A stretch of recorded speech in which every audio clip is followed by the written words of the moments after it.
Salut à tous, Jérôme pour WRFPV, bienvenue dans ce premier épisode de notre série Au cœur du drone. Si vous l'avez manqué, je vous invite à commencer par l'épisode 0, dans lequel j'expliquais l'objectif de cette série, et on en profitait aussi pour faire quelques rappels utiles à la compréhension des premiers épisodes.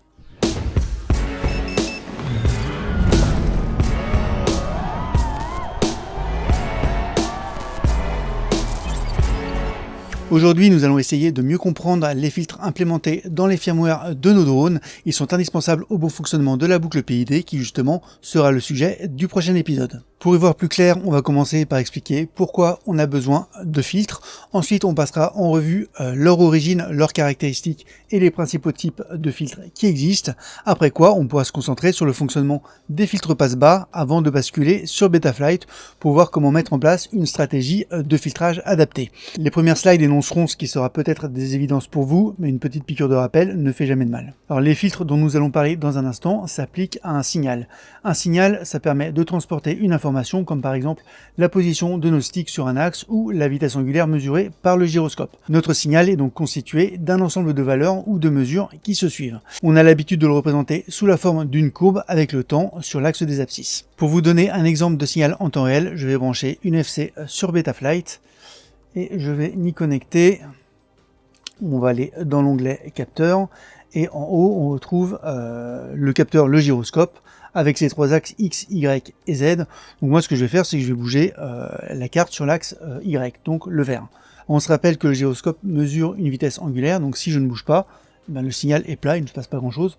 Par contre, si je bouge lentement, le signal monte et descend en fonction du sens dans lequel je tourne. Et si je bouge très rapidement la FC sur cet axe, la courbe montre que la FC tourne vite dans un sens, puis vite dans l'autre sens. Voilà. Pour illustrer un cas de signal concernant nos sticks, chaque axe aura aussi évidemment son signal. Donc là, pour l'axe du pitch, on recevra une succession de valeurs comprises entre 1000 et 2000, représentant la position du stick au fil du temps. Donc là, on voit que quand on est autour de 1500, c'est que le stick on le bouge quasiment pas. Par contre, quand on le pousse fort vers le haut, hop, on a une valeur qui approche les 2000, donc autour de 1800, 1900. Et quand on relâche le stick, ça revient à peu près au milieu. Alors juste pour information, ces valeurs de position de stick transmises par notre radio, qui sont donc entre 1000 et 2000, elles sont transformées en degrés par seconde grâce à nos rates et on obtient ce que l'on appelle le set point, ou en français la consigne, et c'est ce que va devoir suivre notre drone. Pour bien faire son travail, la boucle PID, dont on reparlera dans le prochain épisode, attend un signal parfaitement propre. Dans le monde réel, les signaux ne sont pas aussi beaux que les exemples que l'on vient d'évoquer, ils sont parasités par différents facteurs. Et c'est justement là que le filtrage intervient. Il va permettre de traiter et nettoyer différents signaux pour corriger certains problèmes. Donc le filtrage est crucial pour le bon fonctionnement de nos drones. Sans lui, nos quads vibreraient dans tous les sens, ils crèmeraient des moteurs et ils partiraient en flyaway.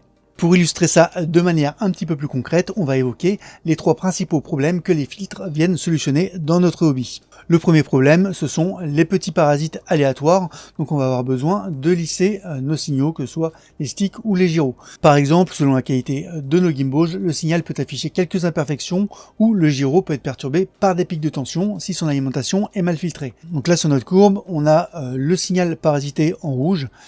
On voit que aléatoirement il présente des petits pics aléatoires, un là, un autre ici.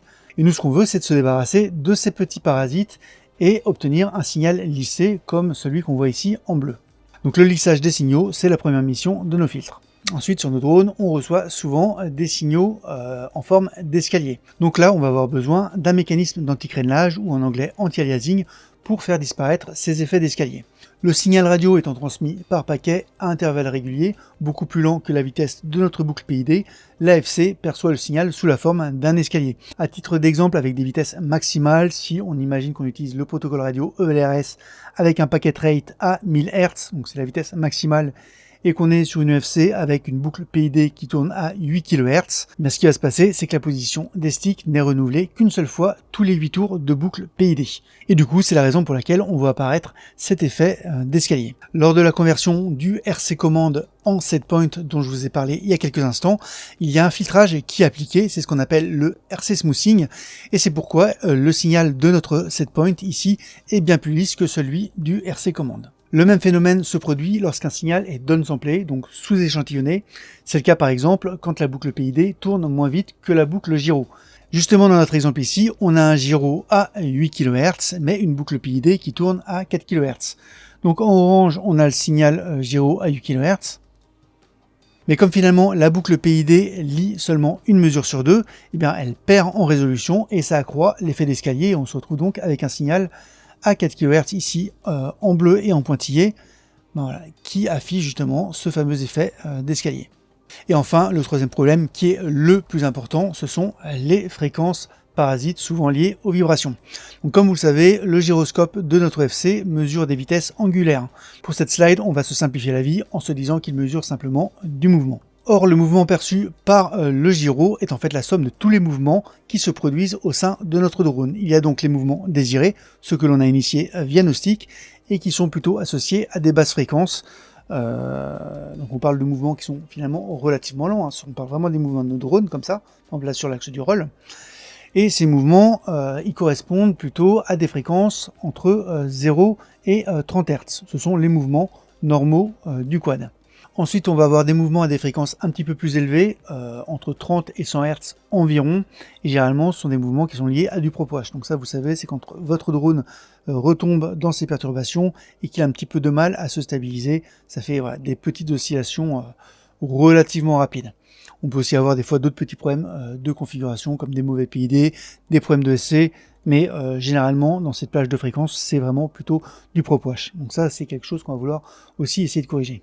Et ensuite, on va retrouver les mouvements vraiment non désirés, donc en gros, les vibrations qui sont associées à des plus hautes fréquences. En général, ces vibrations sont toujours liées à la rotation des moteurs et se transmettent via le châssis. Certaines auront une fréquence fixe liée à la résonance propre de la frame, d'autres auront une fréquence variable liée au niveau des gaz. Donc, ces vibrations correspondent aux deux encadrés qui suivent. Le premier, entre 100 et 300 Hz, ça va être vraiment les résonances du châssis. Donc c'est là où on va avoir le plus gros du bruit.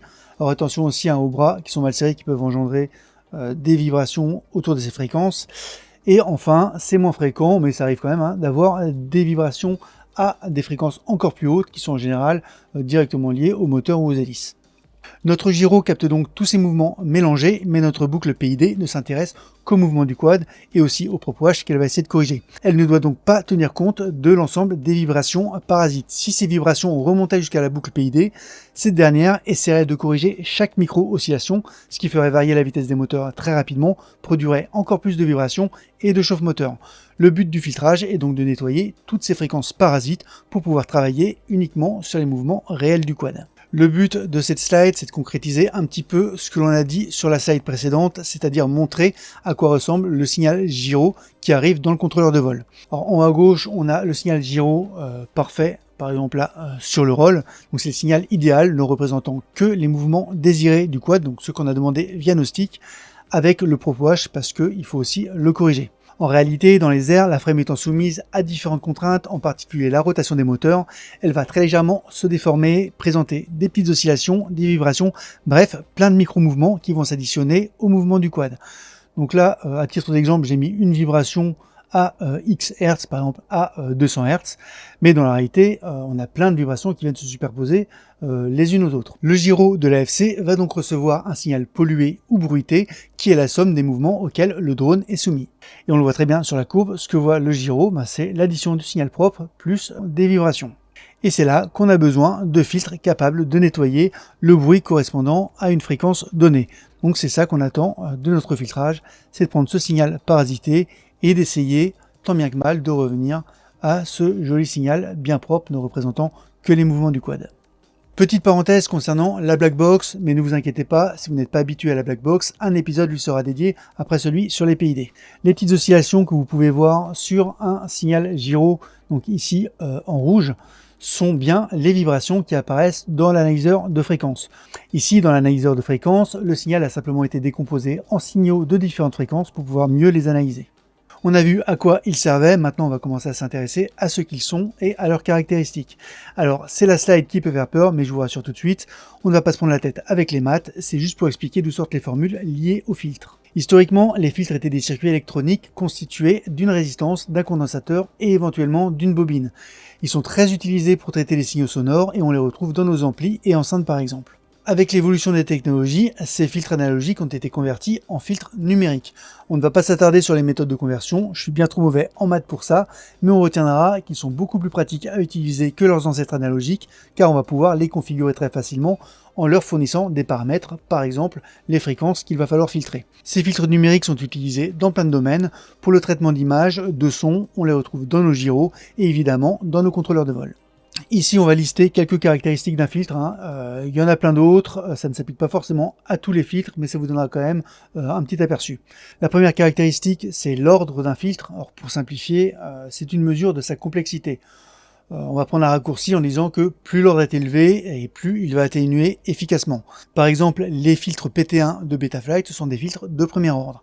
Les filtres PT2 et Biquad, ce sont des filtres de second ordre. Ils sont aussi généralement associés à une fréquence de coupure, c'est la fréquence où il va atteindre un certain niveau d'efficacité. On peut considérer que c'est à partir de cette fréquence qu'il commence réellement à travailler. En anglais, c'est ce qu'on appelle le cutoff. Donc, dans Betaflight, on parle souvent de fréquence de coupure ou de fréquence de cutoff. Certains filtres ont un facteur de qualité Q qui caractérise la sélectivité du filtre. Avec un facteur Q élevé, le filtre va travailler sur une plage de fréquence très étroite autour de la fréquence centrale. Au contraire, avec un filtre qui a un facteur Q bas, le filtre sera moins sélectif, donc il va englober une plus large bande de fréquence. Et les filtres ont plein d'autres caractéristiques, comme le gain ou le délai, dont on reparlera un petit peu plus tard.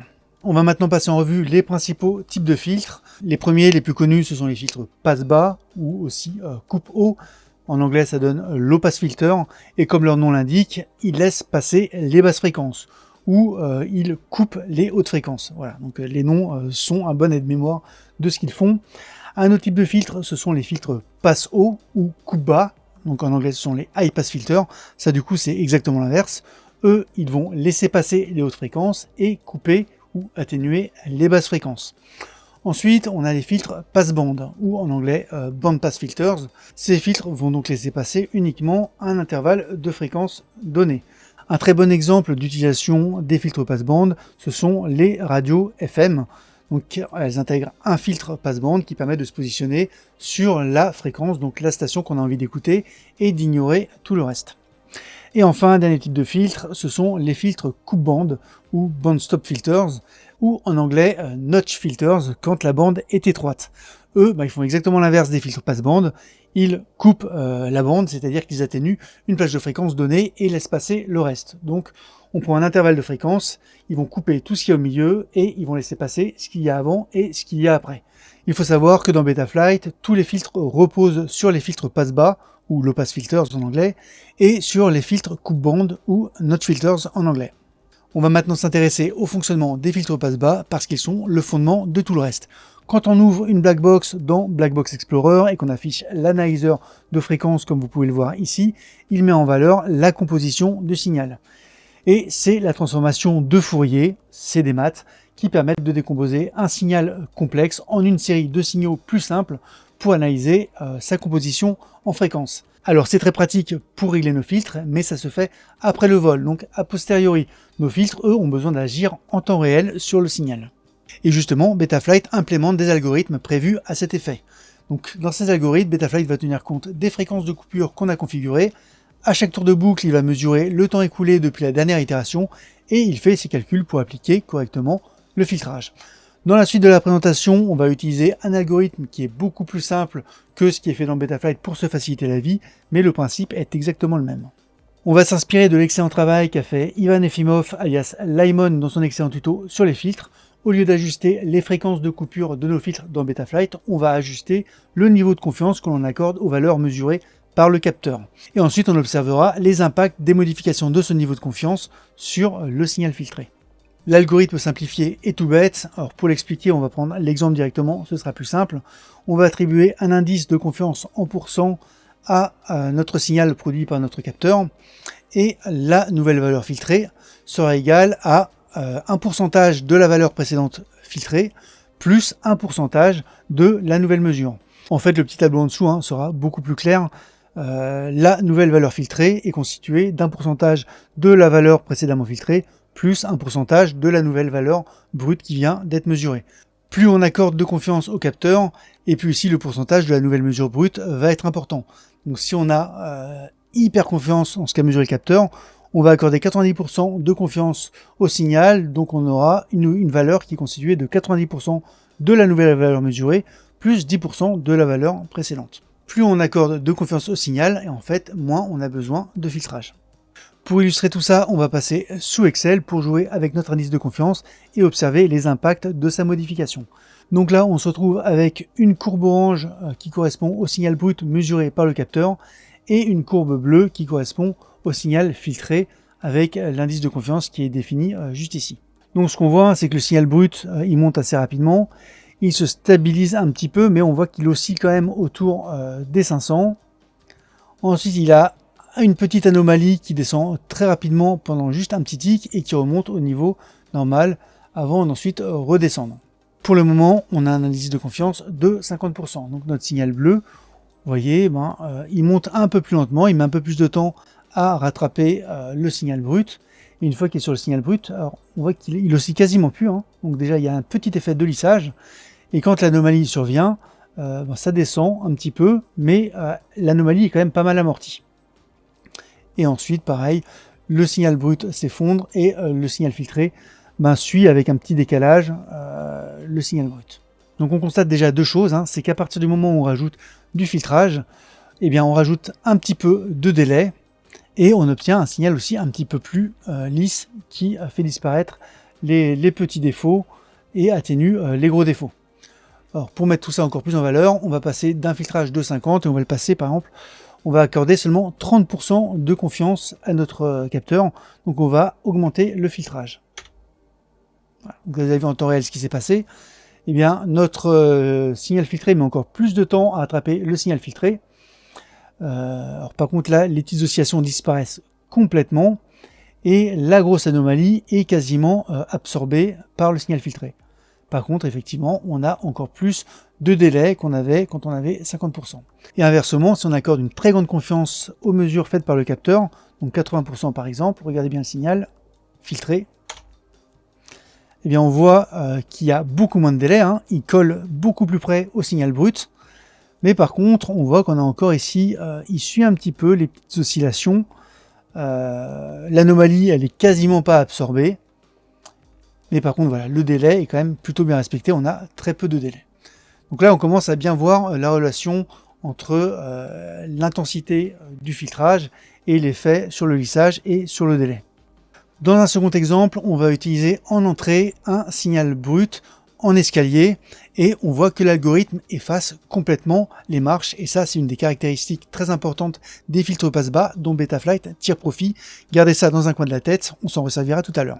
Et pour aller jusqu'au bout de la démonstration, si j'accorde une confiance maximale à mon capteur et que je réduis donc au maximum le filtrage, donc je vais mettre 99% de confiance à mon capteur, regardez bien le signal filtré, et bien le signal filtré continue à complètement absorber l'effet d'escalier.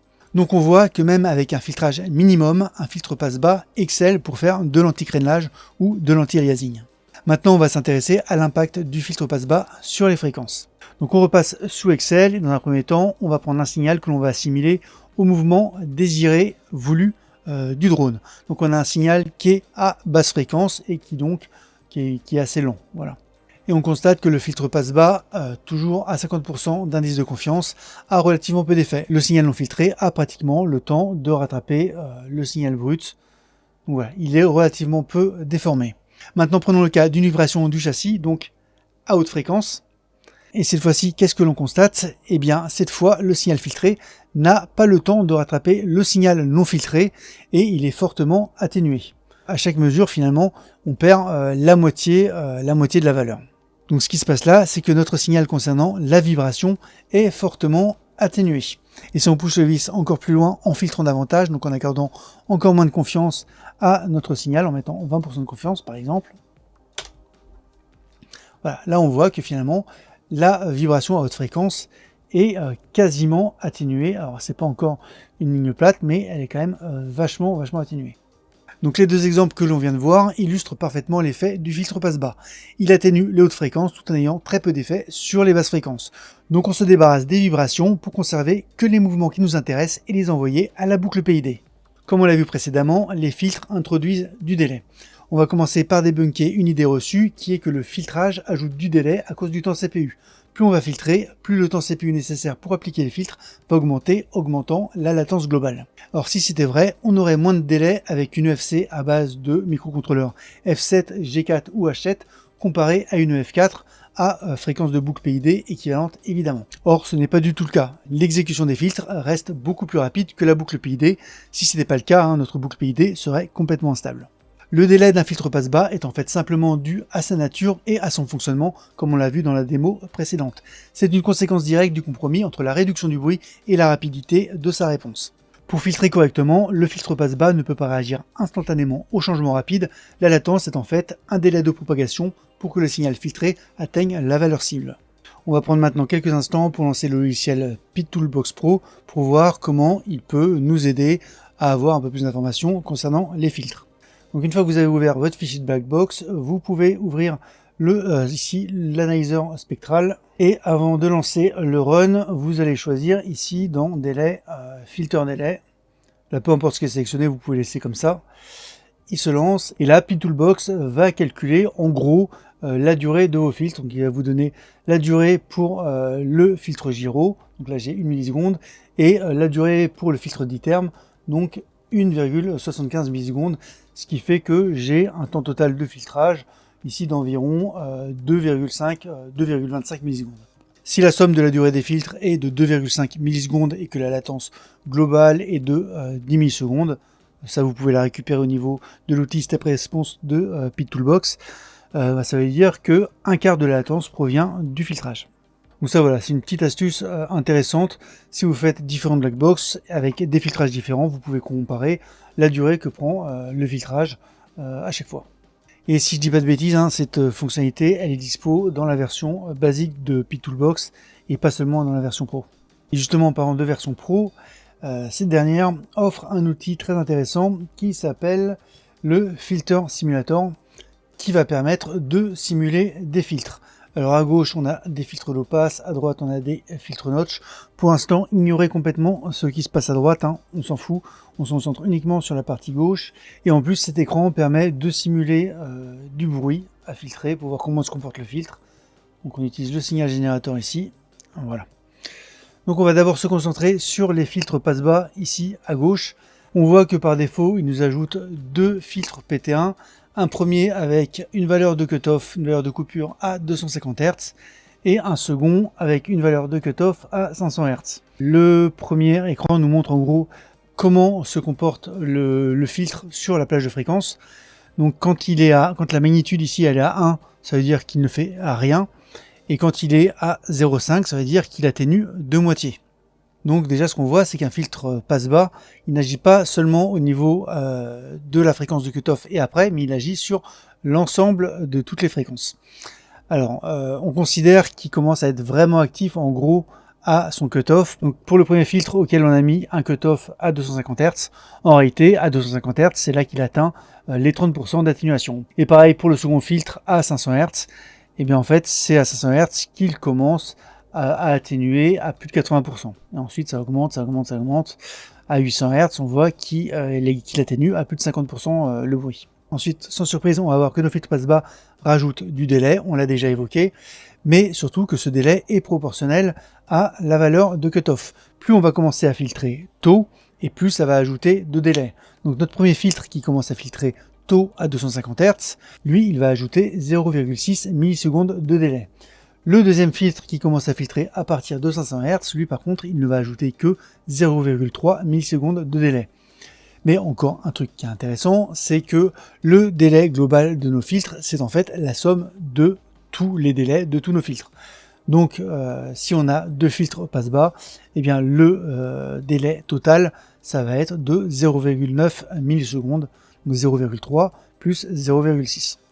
Le phase délai, je vous dispense de l'explication parce que même moi, je ne la connais pas. Et enfin, le graphique en bas nous permet de constater comment agissent nos deux petits filtres sur le bruit ici en gris non filtré. Et on voit que plus on monte en fréquence et plus le signal est atténué. On va maintenant prendre quelques instants pour comparer le comportement des filtres passe-bas avec les filtres coupe-bande ou les filtres notch. Et justement, on voit que ces deux types de filtres sont très différents.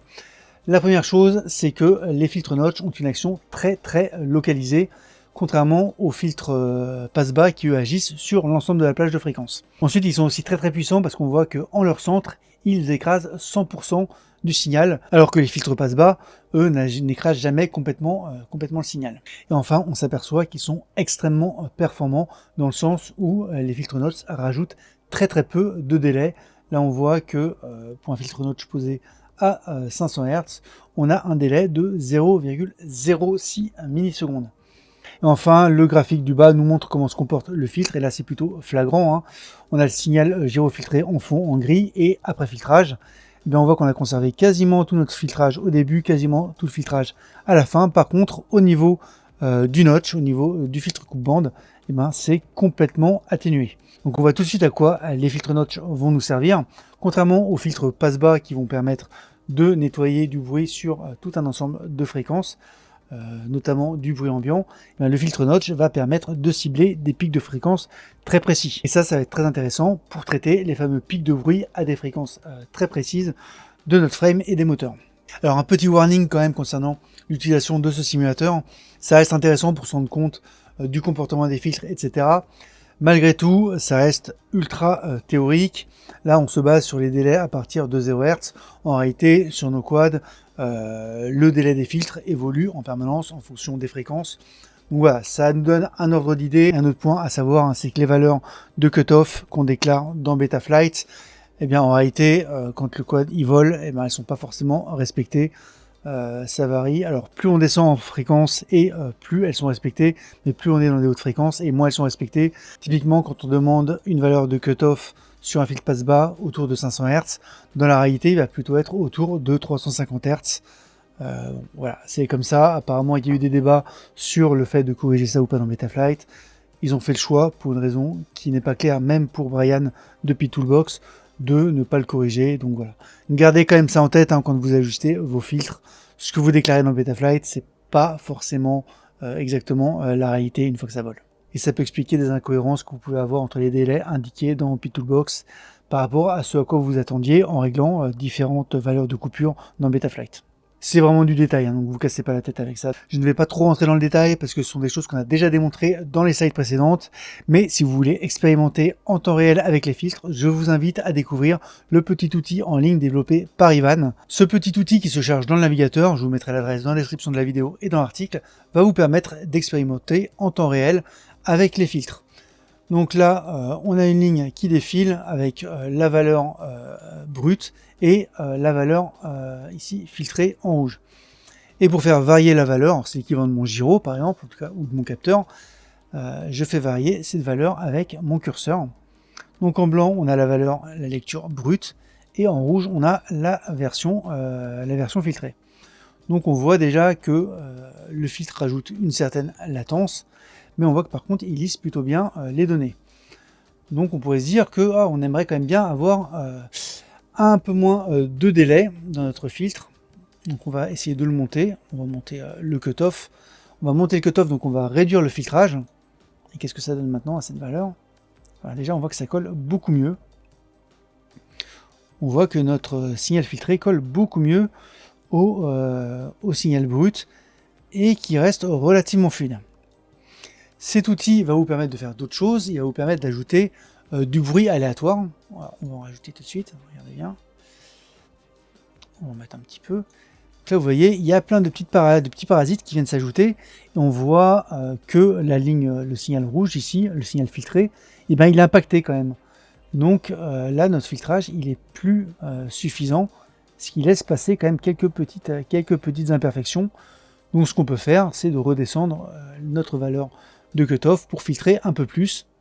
Et là, vous voyez, voilà, il est beaucoup plus stable. Avant, il isolait, il oscillait un petit peu.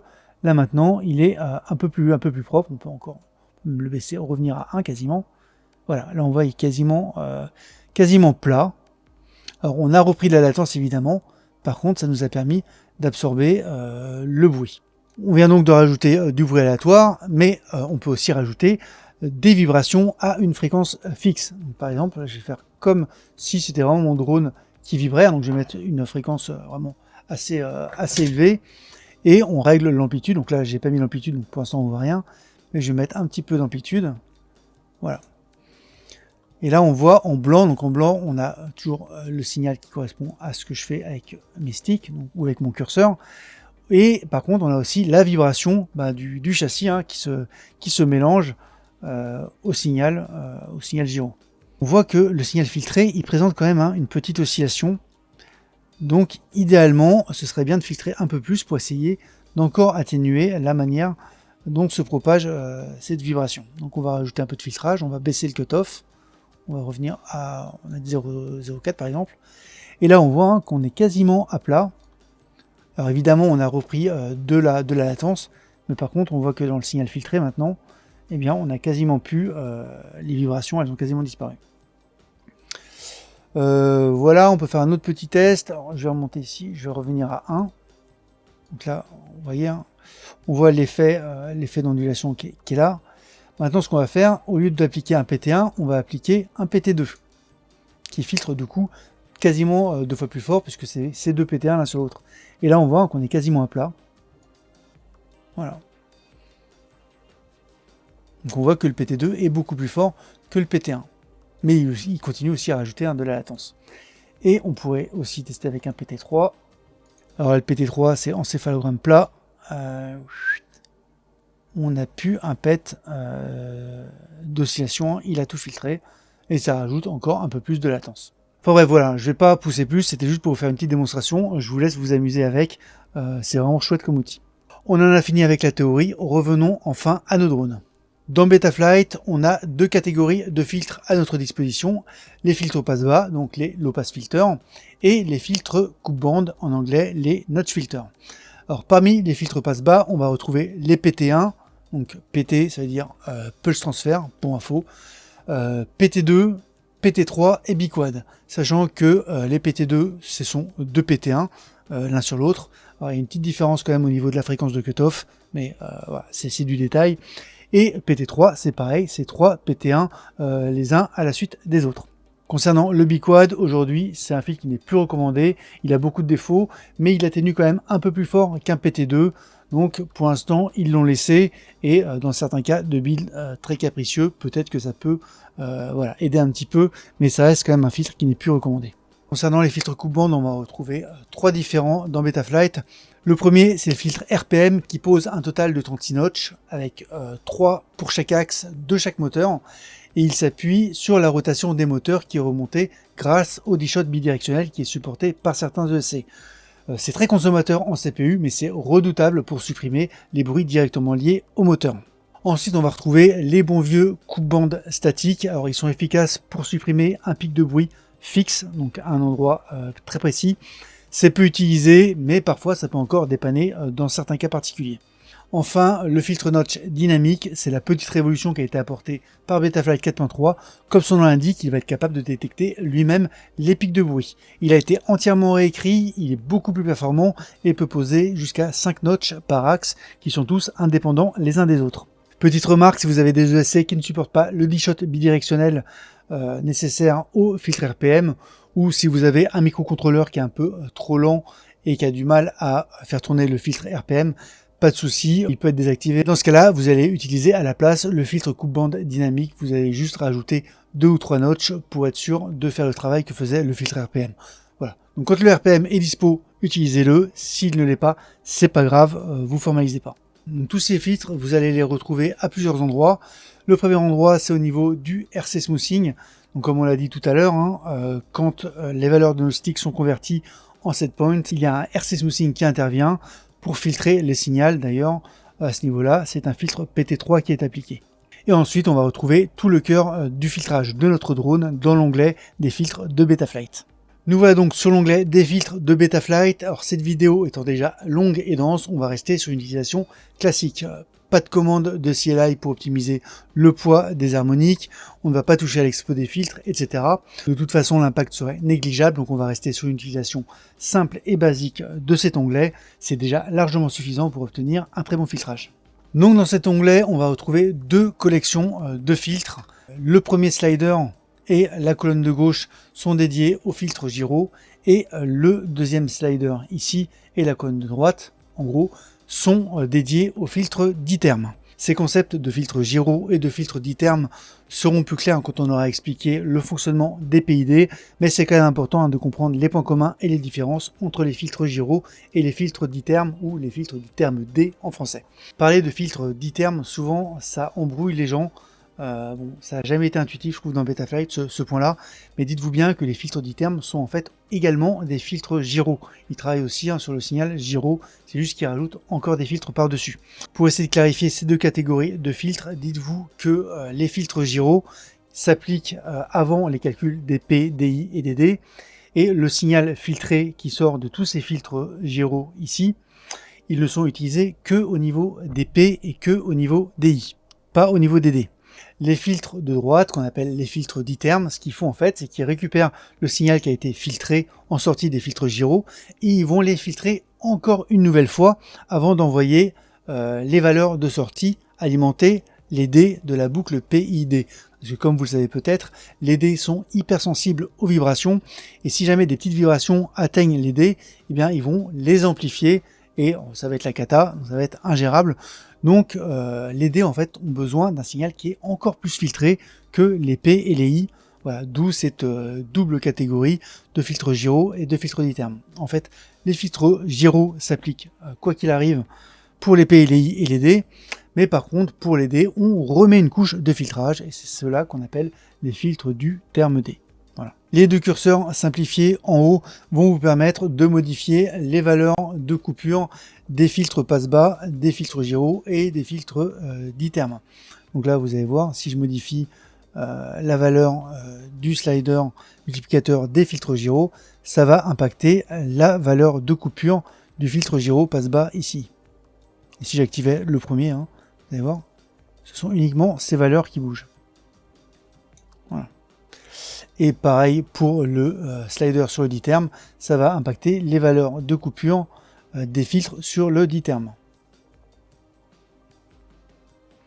Donc rappelez-vous, plus on augmente, plus on pousse le curseur vers la droite, c'est-à-dire que moins on va filtrer.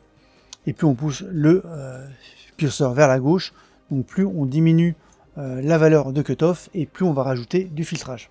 Les curseurs permettent de modifier le filtrage de manière globale et cohérente. Donc on recommande fortement de les utiliser pour modifier les valeurs de cutoff et d'éviter de modifier les valeurs à la main en court-circuitant ce système-là et en tapant des trucs à la main. Sauf cas particulier évidemment, mais dans l'absolu, le système est très bien fait. Quand il y a des filtres dynamiques, il fait varier tout en même temps de manière cohérente. Donc voilà, tant qu'à faire, je vous invite vraiment à les utiliser. Un petit mot d'ailleurs en passant sur les filtres passe-bas qui peuvent être soit dynamiques, soit statiques. Alors ça c'est valable uniquement pour les LPF1, pour les filtres passe-bas numéro 1, vous avez le choix entre dynamique et statique. Par contre, pour les filtres passe-bas numéro 2, vous n'avez pas le choix, c'est forcément des filtres statiques. Quand le filtre est statique, il va commencer à filtrer à partir de la fréquence que vous aurez indiquée juste ici, donc là à 150 Hz par exemple. Enfin, en tout cas, il va atténuer à 30% à partir de cette fréquence-là. Par contre, sur un filtre passe-bas de type dynamique, vous allez avoir deux fréquences de coupure. Une fréquence minimale et une fréquence maximale. Et en réalité, quand vous serez dans le bas des gaz, il va utiliser la fréquence de coupure minimale, donc il va commencer à filtrer de très bas, donc il y aura beaucoup de filtrage. Et quand vous serez un peu plus haut dans les gaz, il va commencer à filtrer beaucoup moins, donc à partir d'une fréquence beaucoup plus haute. Et la transition entre les deux se fait justement en montant les gaz. L'expo ici va vous permettre de gérer la transition entre ces deux valeurs de coupure.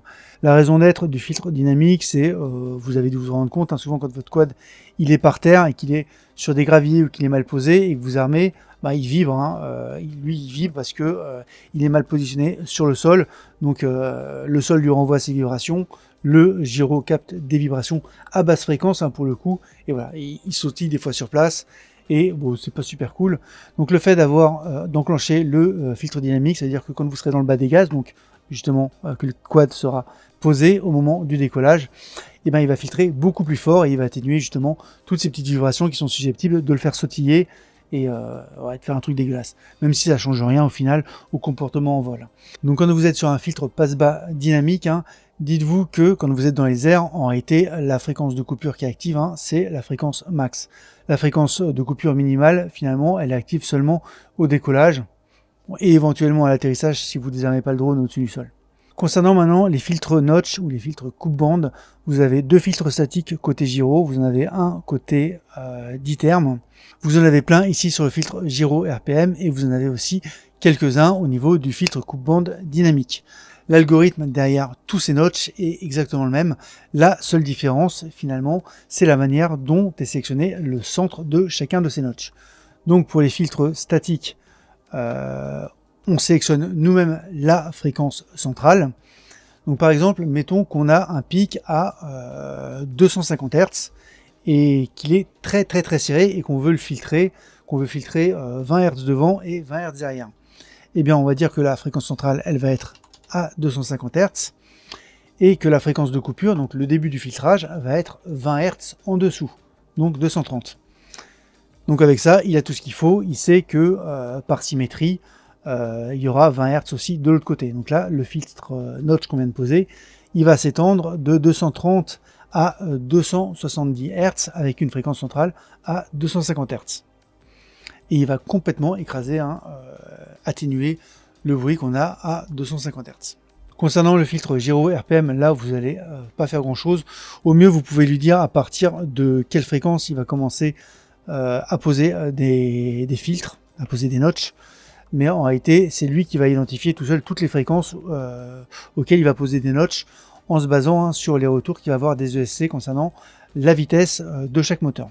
Et concernant le filtre notch dynamique, donc en français le filtre coupe-bande dynamique, et bien c'est pareil, lui il va détecter automatiquement les pics à filtrer. Il va simplement les détecter dans la plage de fréquence. Donc là par exemple avec ce paramétrage, il va chercher un pic de bruit entre 100 et 600 Hz sur chacun des axes du drone, et s'il en trouve un, il va positionner un notch dessus. Si vous avez plusieurs pics de fréquence à traiter, il vous suffira d'augmenter le nombre de cut-off, donc ici augmenter le nombre de coupures en français à 2, 3, 4 ou 5. Je crois que c'est 5 le max, il me semble que dans la prochaine version de Betaflight ça va monter à 7, voilà, ça ira pas plus loin. Et de toute façon, plus vous en rajoutez, plus ça rajoute de la latence, donc le but c'est toujours pareil, d'avoir le minimum de filtrage possible. Enfin, on a un filtre passe-bas sur le yacht, ici qui a atterri dans la colonne de droite, sans doute par manque de place, mais il s'agit bien d'un filtre gyro. Bon, alors pour info, j'ai rarement vu un setup qui en a besoin, donc souvent on peut le désactiver.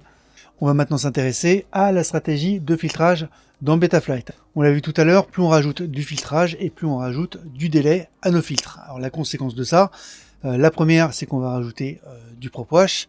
La seconde c'est qu'on va se retrouver avec un feeling moins connecté au niveau du drone. Et la troisième, dans des cas extrêmes, si on a vraiment trop de filtrage, on pourrait détecter des comportements néfastes trop tard, essayer de les corriger du coup en décalé et s'inscrire dans une boucle qui s'auto-alimente où finalement on fait que rajouter des problèmes, et finalement le filtrage pourrait rajouter des vibrations au lieu d'en retirer.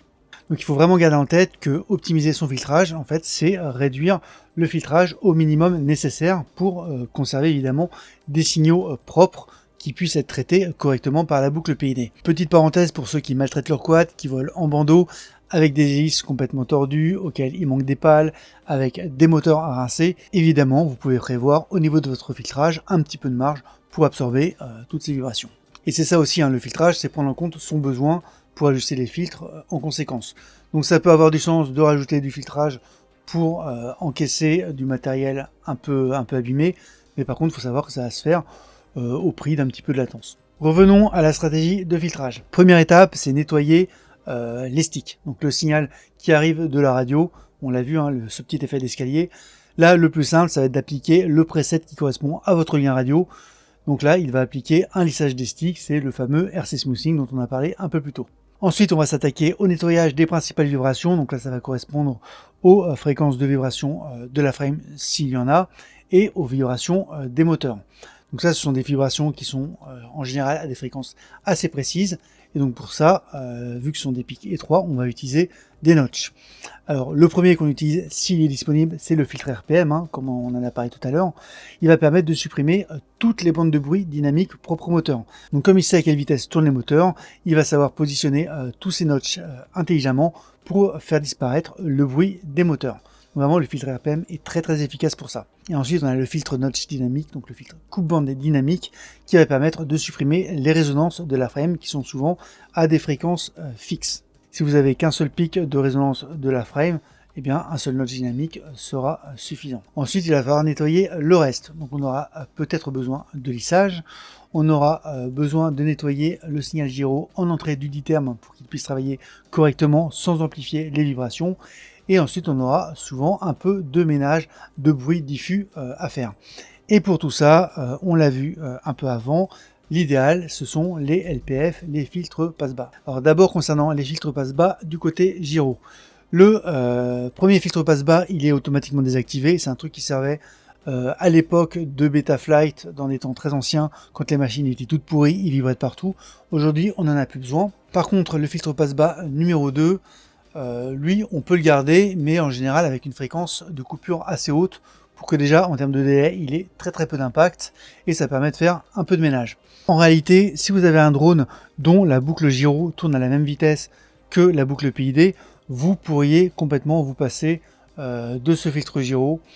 Bien que je trouve que pour son faible coût, moi je conseille quand même de le laisser, quitte à le pousser à des valeurs assez hautes, à le mettre à 1,5 voire jusqu'à 2, je pense qu'il n'y a pas de souci. Par contre, c'est ce qu'on avait dit en tout début de vidéo, si vous avez une boucle gyro qui tourne plus vite que votre boucle PID, vous vous retrouvez avec un effet d'escalier, et c'est là qu'on a besoin de faire appel à un filtre passe-bas pour faire du lissage. On l'a vu tout à l'heure, ce filtre, même si on le pousse au maximum, c'est-à-dire qu'on le fait filtrer le moins possible, qu'on pousse le slider sur la droite au maximum, il va quand même faire du lissage, et c'est ce qui nous intéresse dans le cas d'une différence de fréquence entre le gyro et la boucle PID. Ensuite, concernant les filtres passe-bas du D-term, on va les utiliser pour nettoyer le reste du bruit. Alors là, il y a différentes écoles. Si je dis pas de bêtises, je crois que Crosser, il commence à filtrer super tôt, autour de 110 Hz. Et il nettoie tout, comme ça, il s'assure de tout bien nettoyer. Mais ça rajoute quand même pas mal de latence. Donc moi, j'essaie de démarrer le filtre un peu plus haut. Idéalement, je le fais démarrer autour de la fréquence de résonance de la frame. Comme ça, si les notches, ils ont laissé un peu de bruit à gauche et à droite, ça permet quand même de les nettoyer et de nettoyer tout ce qu'il y a au-dessus. Bon, voilà, ça vaut ce que ça vaut. Comme je le disais tout à l'heure, Betaflight, en réalité, il ne respecte pas vraiment les cutoffs qui sont déclarés. Donc même quand on le met haut, en fait, il commence à filtrer d'un peu plus tôt. Donc il n'y a pas de problème avec que ça filtre bien.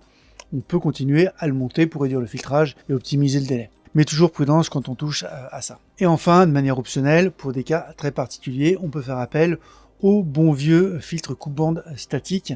Par exemple, en cas de pic de bruit fixe sur une plage de fréquence très étroite, mais quand même assez basse en fréquence, ça peut valoir le coup de poser un notch statique à ce moment-là, parce que poser un filtre passe-bas qui démarrait de très bas, c'est plutôt coûteux, puisque lui, il filtre tout ce qu'il y a au-dessus.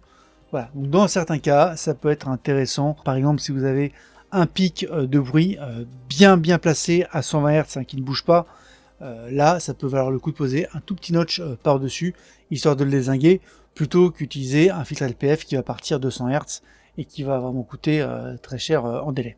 Enfin, l'interface de Betaflight, elle est quand même simple et permet d'obtenir un très bon filtrage.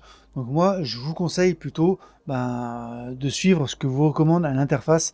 Je sais qu'il y en a qui aiment bien, des fois, désactiver le slider sur la partie D-term et rajouter par exemple un filtre PT2 au lieu d'avoir les deux PT1 ou un biquad à la place des deux PT1.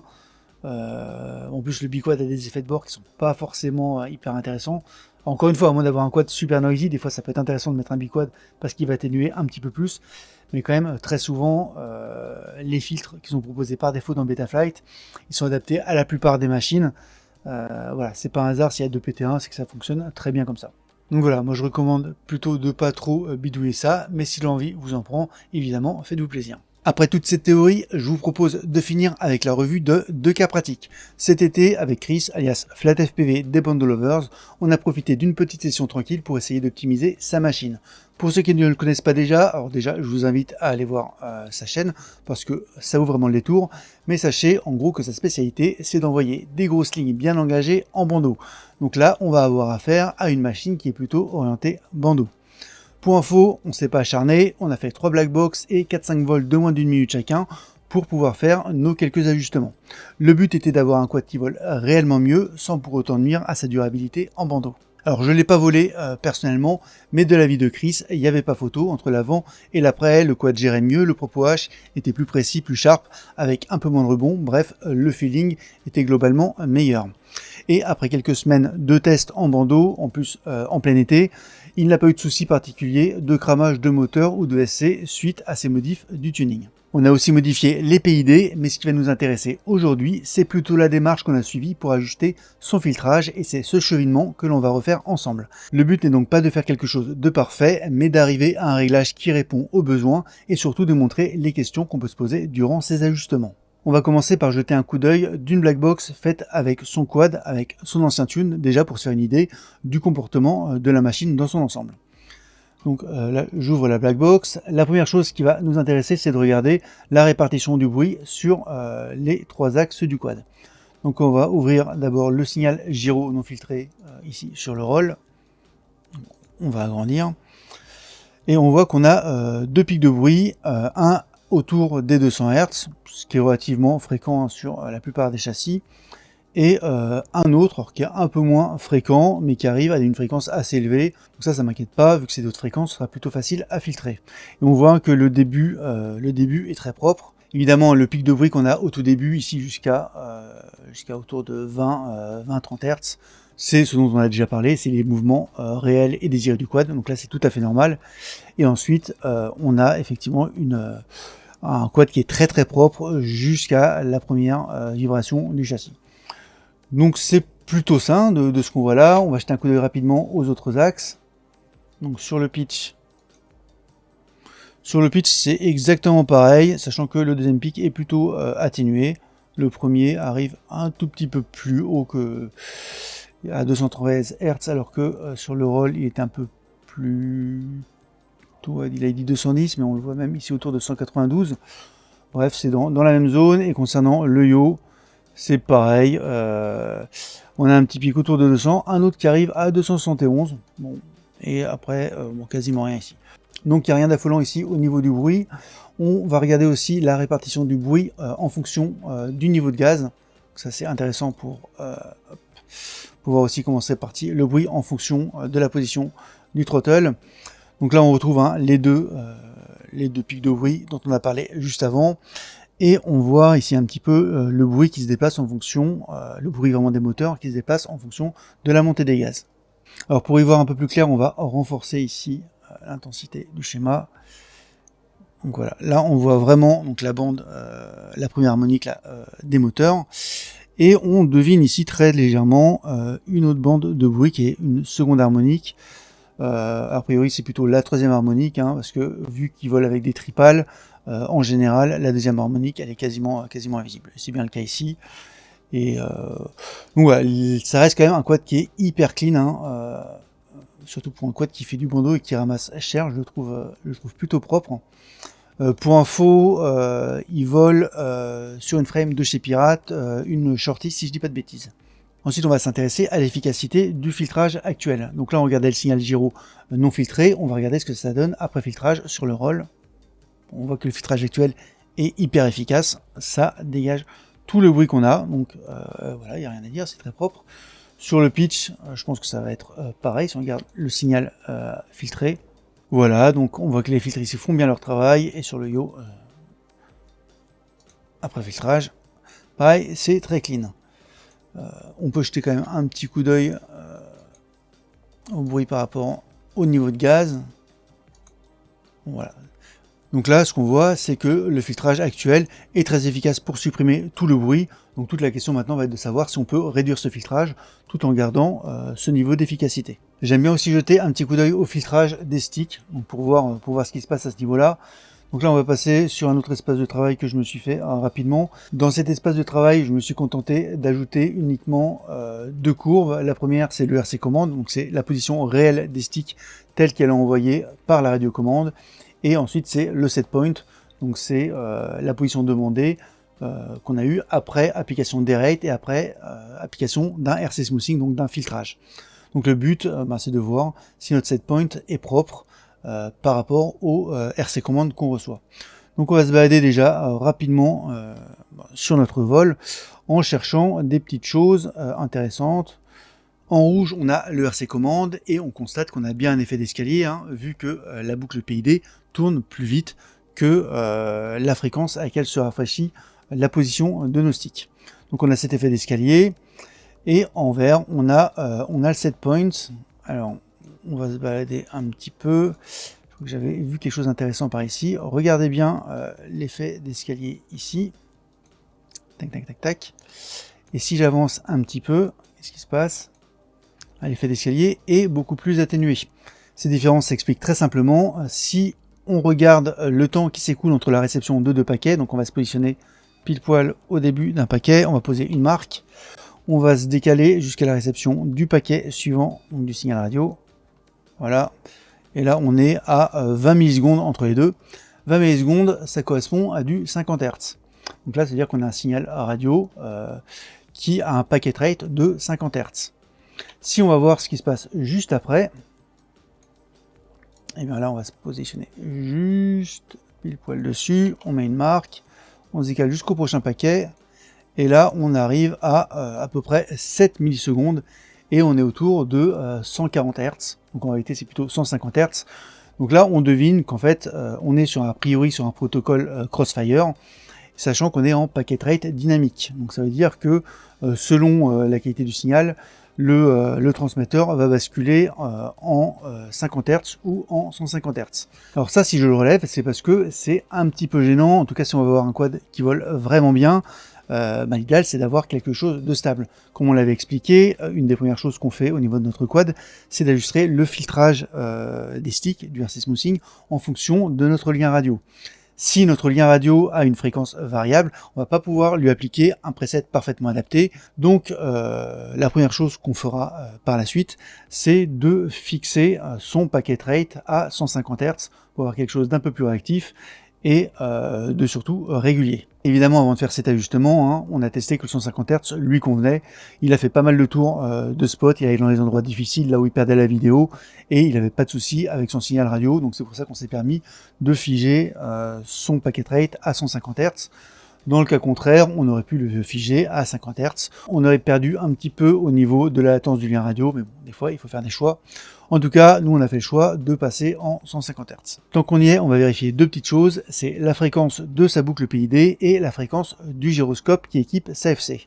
Donc là, vous regardez en bas, on voit qu'on est à 8 kHz de fréquence de boucle PID et 8 kHz de fréquence gyro. Donc ça veut dire que son gyro et sa boucle PID tournent à la même vitesse et qu'on va pas avoir le problème d'aliasing dont on avait déjà parlé quand les deux tournent à des fréquences différentes. Et enfin, on regarde sur quelle version de Betaflight on est pour savoir quelle fonctionnalité on aura à notre disposition vu qu'on était sur le terrain, que le but n'était pas de flasher son quad mais juste de faire des petites optimisations.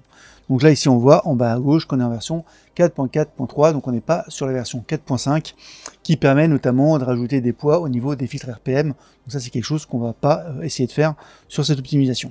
L'étape suivante, c'est de regarder la stratégie de filtrage qui est actuellement appliquée. Alors on pourrait le faire en cliquant ici, en regardant un peu la conf, c'est pas hyper lisible, donc comme je suis sympa, je vous ai reproduit sa configuration sous Betaflight, et j'ai fait une petite capture de l'écran de réglage des filtres qui correspondait à son réglage initial.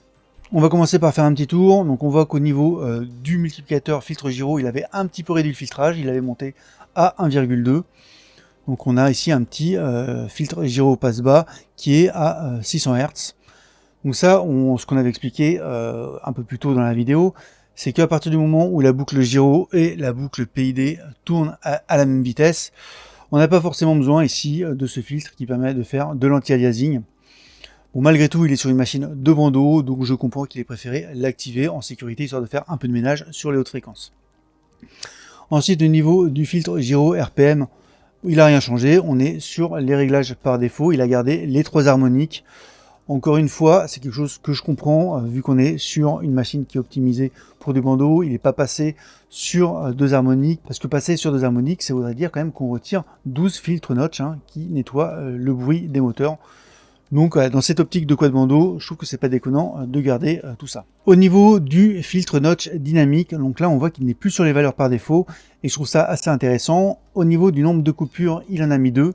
Donc j'imagine que l'idée c'était de filtrer les 2 pics qu'on a vus tout à l'heure dans la black box. Pour le premier c'est tout à fait pertinent, pour le deuxième je pense que les filtres passe-bas s'en débarrassent de toute façon, mais en tout cas voilà, je comprends la démarche. Au niveau du facteur Q, la valeur par défaut elle est de 500, lui il est passé à 400, donc l'effet de ça c'est de filtrer sur une plage de fréquence un petit peu plus large, donc rajouter un petit peu plus de filtrage. Encore une fois, dans une optique bandeau, je trouve ça plutôt pertinent. Au niveau des fréquences, je crois que par défaut, le min c'est 100 Hz et le max c'est 600 Hz. Donc là, il commence à chercher les pics un petit peu plus tôt. Pourquoi pas. Au niveau de la fréquence max, pareil, il a augmenté. Là, je suis pas sûr que ce soit intéressant parce que de toute façon, le bruit à ces hautes fréquences seront filtrés par les filtres low pass, les filtres passe bas. Donc voilà, ici à mon avis je pense pas que ça change grand chose. Et dernier point, donc au niveau du filtre d'I-terme, donc il n'utilise plus le slider, il est passé sur un réglage manuel, et la modif qu'il a fait, c'est que au lieu d'être sur un filtre dynamique, il a fait le choix de passer sur un filtre statique. Donc ça veut dire que là, quoi qu'il arrive, il va commencer à filtrer à partir de 105 Hz avec le premier filtre passe-bas, et par contre pour le deuxième, il va commencer à filtrer à partir de 210 Hz. Alors là, j'imagine que la démarche, c'est de se dire, on est sur une machine bandeau, donc on sécurise à mort et on commence à filtrer super tôt. Là, moi, ça me perturbe un peu parce que c'est quand même un genre de réglage qui rajoute beaucoup de latence, en tout cas en théorie. D'ailleurs, si on prend le simulateur de filtre de PitToolbox, vous voyez, j'ai rajouté un filtre PT1 à 105, comme ce qui est actuellement configuré, et un autre PT1 à 210. Et là, ce qui est très intéressant, c'est de voir au niveau du délai. Alors, ça reste de la théorie, hein. Encore une fois, Betaflight, vu qu'il ne respecte pas les cutoffs, c'est pas forcément ça exactement qui se passe. Mais en tout cas, en théorie, le filtre qui commence à 105 Hz, il rajoute un délai de 1,5 millisecondes, ce qui est quand même colossal. Donc ça, pour moi, c'est quand même un souci au niveau de ce tune. On va voir ce qu'on peut faire. Et le second, par contre, mon 210, c'est quelque chose d'assez classique. On est sur un délai de 0,7 millisecondes, assez moins déconnant. Et on voit aussi qu'il a laissé activer le filtre passe-bas. Encore une fois, je pense que c'est dans une optique bandeau de se dire on nettoie au max pour prendre le moins de risques possible. Maintenant qu'on a fait le tour de la black box, qu'on a vu la stratégie de filtrage qui était actuellement en place, je vais vous montrer ce qu'on a mis en place et expliquer les différents choix que l'on a fait. Tout d'abord, au niveau du filtre gyro, on l'a un petit peu monté, il était à 1,2, on l'a monté à 1,4, ce qui fait qu'ici, on a une fréquence de coupure qui est encore plus haute, donc qui va rajouter encore moins de délai, et qui passe donc de 600 à 700 Hz. On l'a dit tout à l'heure, hein, vu que la boucle PID et la boucle gyro tournent à la même vitesse, on pourrait s'en passer. Comme on est sur un quad orienté bandeau, on va rester prudent et on va conserver ce filtre gyro. Ensuite, au niveau du filtre gyro RPM, on a fait le choix de redescendre sur 2 harmoniques. Alors, on aurait été en version 4.5 de Betaflight, on aurait joué avec les poids. Là, on les a pas, donc on descend juste sur 2 harmoniques parce qu'on avait vu que il y avait clairement que 2 harmoniques de visible, la troisième était complètement invisible. Donc là, on est redescendu d'un cran. Sur le filtre coupe-bande dynamique, la seule modification qu'on a fait, c'est de redescendre sur une coupure au lieu de 2. Parce que comme je l'ai expliqué tout à l'heure, je pense que les pics qu'on a vus à plus haute fréquence, ils vont de toute façon être nettoyés par les filtres passe-bas. Par contre, on a conservé le reste des réglages du filtre notch dynamique. Le facteur Q qui a été un petit peu rabaissé pour pouvoir filtrer plus large, on l'a gardé à 400. Je pense que c'est une bonne idée. Pour la fréquence minimale, c'est pareil. Alors la fréquence max, on n'y a pas touché. Honnêtement, c'est quelque chose que je repasserai, je pense, sans problème à 600. Ensuite, côté d'I-terme, alors c'est là où on a un peu de changement. On se recale à nouveau sur le slider et on va le monter à 1,2, sachant que la conséquence de le remonter à 1,2, c'est qu'on se retrouve avec une fréquence de cutoff max et statique à 180 Hz. 180 Hz, hein, si vous vous rappelez, ça correspond à peu près au premier pic de bruit qu'on avait vu sur les différents axes. On se met un peu avant, hein. Le pic de bruit était autour de 200 Hz. Donc là, l'idée, c'est qu'on le fait démarrer un petit peu avant, comme ça, si jamais, après le notch, il reste des petites bricoles, eh bien, ça va permettre de les nettoyer. Et la grosse différence, c'est que contrairement au filtrage initial, où le premier filtre passe-bas était statique, cette fois-ci, on le passe en dynamique. Alors la conséquence de ça, c'est que l'on réduit la latence en vol. Avant, quoi qu'il arrive, en vol, on commençait à filtrer à partir de 105 Hz, donc ça consommait pas mal. Là, en vol, on va commencer à filtrer autour de 180 Hz, donc on va commencer à filtrer plus tard. Donc ça va permettre de gagner un petit peu en délai. Et ce qui est intéressant avec le filtre dynamique, comme on en avait parlé un petit peu plus tôt, c'est qu'il a une fréquence de coupure minimale, qui se met à la moitié par défaut de la coupure max, donc là qui va se positionner à 90 Hz.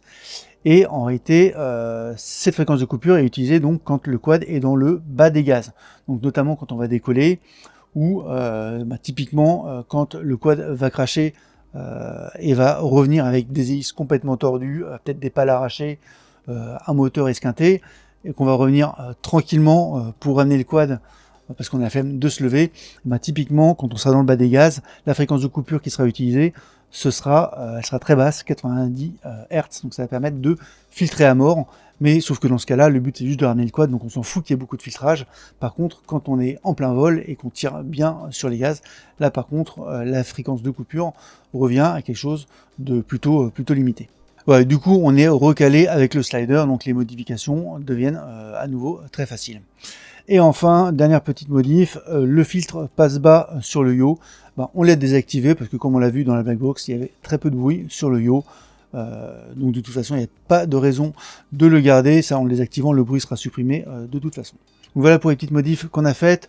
En termes de filtrage, en théorie, ça paraît conséquent, le gain notamment grâce à cette modif-là. En réalité, comme on l'avait déjà dit tout à l'heure, Betaflight ne respecte pas réellement les fréquences de coupure indiquées. Donc quand j'ai regardé sous Toolbox en comparant le filtrage avant et après, effectivement il y a un avantage au nouveau filtrage, mais on gagne, je crois que c'est de l'ordre de 0,5 millisecondes sur l'ensemble du filtrage, donc ça fait un gain de 20% en termes de délai. C'est pas colossal, mais c'est pas anodin, typiquement sur le PopWash, c'est le genre de petites améliorations qui peuvent quand même aider. Et sachant qu'en plus des modifs de filtre, on a modifié aussi les PID, donc ça aussi ça nous a aidé à améliorer le comportement du quad. Voilà, on en a fini avec le setup de Chris, donc encore une fois, un grand merci à lui, et merci de m'avoir autorisé à utiliser ces Blackbox dans le cadre de ce tuto, et surtout, n'hésitez pas à aller voir sa chaîne et à vous abonner, il le mérite et ça vaut vraiment le détour. On va maintenant passer sur un cas pratique beaucoup plus court et beaucoup plus simple, c'est simplement pour illustrer l'utilisation d'un notch statique. Donc je vais vous montrer une Blackbox d'un de mes quads. Alors je pense qu'en fait il avait juste des vis de bras qui étaient desserrées parce que ce problème il a disparu, mais en tout cas il fut un temps où il avait un petit pic de bruit. Alors c'est peut-être pas flagrant sur le roll, mais je crois que peut-être sur le pitch on le verra mieux. Voilà. Donc là, on a le pic de résonance classique de nombreux châssis autour de 200 Hz. Là, il est autour de 237 Hz. Et on a ce deuxième pic à 140 Hz. Alors pour le coup, il est à relativement basse fréquence, donc c'est pas cool. Pour s'en débarrasser, deux stratégies. On pourrait rajouter un notch à notre filtre coupe-bande dynamique, donc le passer de 1 à 2. Donc ça ferait qu'au lieu de détecter juste un pic, il en détecterait deux, mais ça veut dire qu'il faudrait qu'il le cherche, ce pic. Nous, ce pic-là, on sait qu'il est statique, donc là, ça peut être intéressant de garder un seul filtre dynamique et par contre de poser un notch statique, comme ça, il s'épargne la recherche. Nous, on lui dit exactement à quelle fréquence filtrer. Donc dans notre cas particulier, on va décider de poser un filtre notch statique, donc on va voir comment on s'y prend. La première étape, c'est de déterminer le centre du pic. Alors là, on voit qu'il est pile poil à 140 Hz. Et on va voir, en gros, voilà, il démarre à 130, autour de... On va dire, il démarre à 130 et il se finit autour de 150. Donc idéalement, il faudrait qu'on coupe de 10 Hz de chaque côté. Donc on va prendre un peu de marge, on va couper de 15 Hz de chaque côté des 140 Hz. Comme ça, le but, ça va être de filtrer en gros de 125 Hz à 155 Hz. Du coup, pour ça, on passe sur Betaflight, on va dans nos filtres et on va rajouter ici un filtre gyro coupe-bande. On va activer du coup le premier. La fréquence centrale, on l'a dit, c'est 140 Hz. Et la fréquence de coupure, donc c'est la fréquence à laquelle on veut que le filtre démarre. On a dit qu'on va le faire démarrer 15 Hz plus bas. Donc on va le faire démarrer à 125 Hz. Et, voilà. Et donc par symétrie, on est 15 Hz en dessous, donc il va le mener 15 Hz au-dessus, la fréquence max de coupure, on n'a pas besoin de la déterminer, comme un grand il le sait. Donc là il va filtrer de 125 à 155 Hz. Voilà, on enregistre et c'est tout bon. Voilà, on en a fini avec les cas pratiques. Peut-être que dans une vidéo, on pourra s'amuser à essayer d'optimiser au maximum les filtres d'un quad pour voir jusqu'où on arrive à gagner en termes de délai. Je vous propose de terminer avec une petite synthèse de tout ce qu'on s'est dit durant cette vidéo de présentation du fonctionnement des filtres. Donc les filtres lissent le signal et atténuent les fréquences parasites. Donc on pense là essentiellement aux vibrations. Les filtres ont aussi tendance à ajouter du délai et ce délai, lui, amplifie le propwash. Ce qu'on veut, c'est un minimum de filtrage pour avoir le moins de délai possible tout en conservant un signal très propre. Les filtres notch ciblent les pics de bruit sur une bande de fréquence très étroite. Au contraire, les filtres passe-bas ciblent le bruit à partir d'une fréquence donnée et nettoient tout ce qu'il y a après. Cette fréquence donnée, c'est ce qu'on appelle la fréquence de coupure. Plus la fréquence de coupure est basse et plus on ajoute du filtrage et donc plus on ajoute de délai. Il faut absolument éviter les filtres avant les 100 Hz parce qu'on risque d'avoir des comportements anormaux. Ce conseil s'applique essentiellement aux drones auxquels on est habitué, on va dire jusqu'à 7 pouces. Pour les gros porteurs, les drones de 10 pouces et plus, cette règle n'est pas vraiment vraie parce qu'on peut être amené à devoir filtrer en dessous des 100 Hz. Au niveau des outils, P-Toolbox est ultra puissant, mais il est quand même assez complexe. Ce qu'on a survolé, c'est même pas 1% de ses fonctionnalités. Donc voilà, à vos risques et périls, il y a des fonctions qui sont super sympas, mais il faut encore bien comprendre comment les utiliser. Et voilà, il est quand même assez compliqué à prendre en main. Au contraire, Blackbox Explorer est beaucoup plus simple et il est souvent largement suffisant pour nos besoins. D'ailleurs, il fera l'objet, pas de la vidéo prochaine, mais de celle juste après, parce que c'est quand même vraiment important de savoir l'utiliser. Voilà, même si ça reste basique, ça vaut le coup de rentrer un petit peu dans le détail. Enfin, dernier conseil, faites confiance à Betaflight concernant la stratégie de filtrage. Il y a quand même pas mal d'outils qui sont faits pour vous simplifier la vie. Les développeurs, ils n'ont pas mis ça par défaut, par hasard. Donc n'hésitez pas à l'utiliser, ça marche vraiment bien. On arrive enfin à la fin de cette vidéo. Merci d'être resté jusqu'au bout. Elle a été très longue, elle a aussi été très longue à préparer. C'est un sujet qui est assez difficile à expliquer, mais finalement pas si compliqué que ça. En tout cas, j'espère que j'aurai pu vous apporter un petit peu plus de compréhension au fonctionnement des filtres dans Betaflight. On se retrouve dans quelques jours pour le deuxième gros sujet de cette série, le fonctionnement des PID, et ensuite, promis, on se calme. Comme toujours, si notre contenu vous plaît, pensez à vous abonner en activant la petite cloche. À bientôt, c'était Jérôme pour We Are FPV.